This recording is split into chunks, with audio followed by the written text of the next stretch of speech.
A paz do Senhor Jesus Cristo, meus queridos irmãos e irmãs. Hoje faremos uma análise exegética do Salmo 2, a partir de uma perspectiva judaica tradicional, com uma abordagem que considere o contexto cultural, religioso e linguístico do texto dentro do Tanakh, a Bíblia hebraica.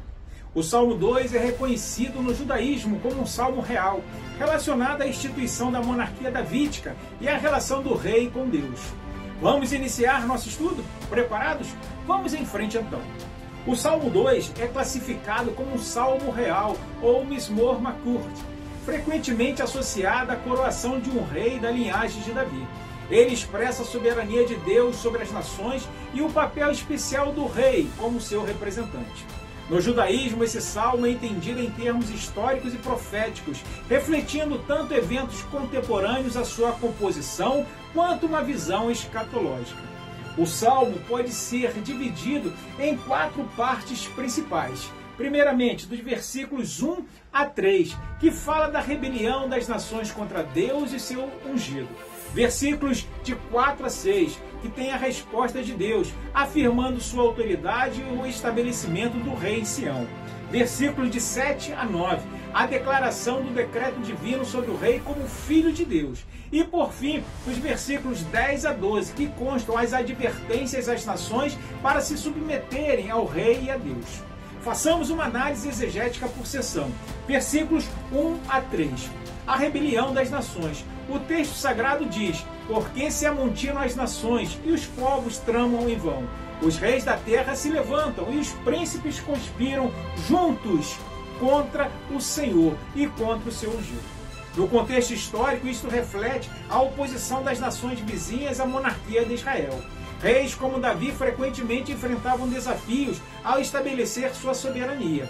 O termo Machia, que é ungido, refere-se ao rei que foi ungido com óleo sagrado como sinal de sua escolha por Deus. Aqui não é um termo escatológico, mas sim uma referência ao rei da época. Nesses 3 versículos iniciais, vemos a futilidade de tentar resistir à vontade divina. Rashi, um mestre do povo judeu que comentou a Torá, os profetas, escrituras e o Guemará, e que é considerado o maior comentador da Torá, comenta que essas conspirações refletem a oposição contra Deus e seu plano divino para Israel.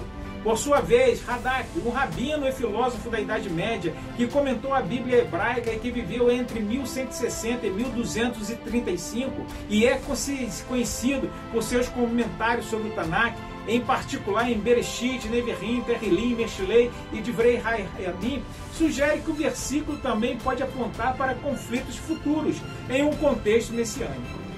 Os versículos de 4 a 6 refletem a resposta de Deus e assim está escrito: aquele que habita nos céus ri, o Senhor zomba deles. Eu mesmo estabelecerei meu reino sobre Sião, meu santo monte.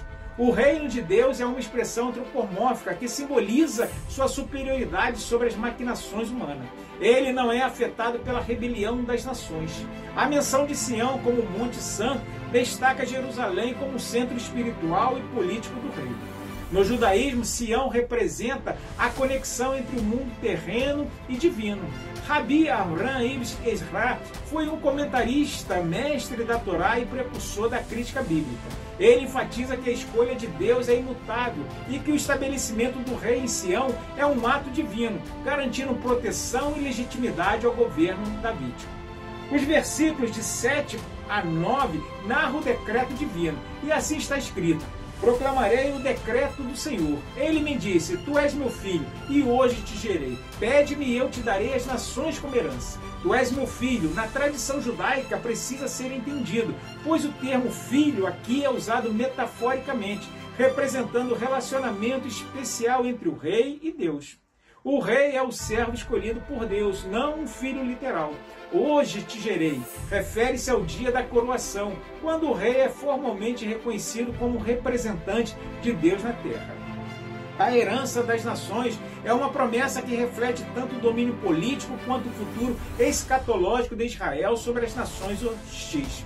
O uso do termo vara de ferro simboliza o poder e a autoridade do rei sobre os inimigos, garantindo a manutenção da ordem divina. Os versículos finais de 10 a 12 traz a advertência às nações. O texto diz: agora, ó reis, sejam prudentes, deixe-se advertir, juízes da terra. Beijem o filho, para que ele não se ire e vocês não pereçam.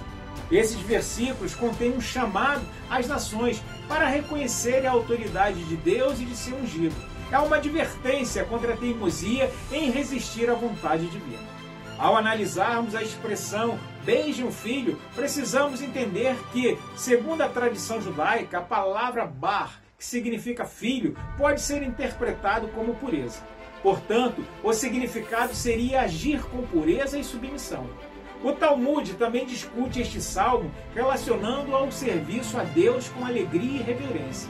O Salmo 2 enfatiza que Deus é o verdadeiro rei do universo e os reis humanos só têm autoridade por sua vontade.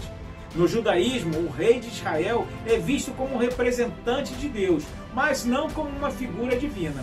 Ele governa sobre a autoridade e orientação divina. Embora o salmo se refira inicialmente ao rei contemporâneo, comentaristas sugerem que ele também aponta para o futuro Messias, ou Mashiach, que governará com justiça e paz. O Salmo 2 é escrito em um hebraico poético, clássico, utilizando paralelismo e metáforas para enfatizar suas mensagens. Duas características que eu citei no primeiro vídeo. O uso de imagens como vara de ferro e Sião, meu santo monte, reflete uma simbologia rica que conecta o reino terreno ao divino. A palavra Mashiach é central, sendo usada aqui de forma técnica, mas com implicações proféticas. Concluo este vídeo dizendo que o Salmo 2, sobre uma perspectiva judaica tradicional, é um texto profundamente teológico que reflete a soberania de Deus, o papel divinamente ordenado da monarquia davídica e a relação de Israel com as nações. Ele é interpretado tanto no contexto histórico como uma visão profética do futuro messiânico. A linguagem rica e simbólica do Salmo enfatiza a inevitabilidade do plano divino e a necessidade de submissão à vontade de Deus. Chegamos assim, meus irmãos, ao final deste vídeo. Esperamos que este estudo do Salmo 2 motive cada um de vocês a nos acompanharem na análise dos salmos seguintes. No próximo vídeo analisaremos o Salmo 3. Enquanto isso, acessem nosso canal no YouTube, assistam, compartilhem e se inscrevam para serem avisados todas as vezes que lançarmos um vídeo novo. Fiquem com Deus, que Deus os abençoe em Cristo Jesus.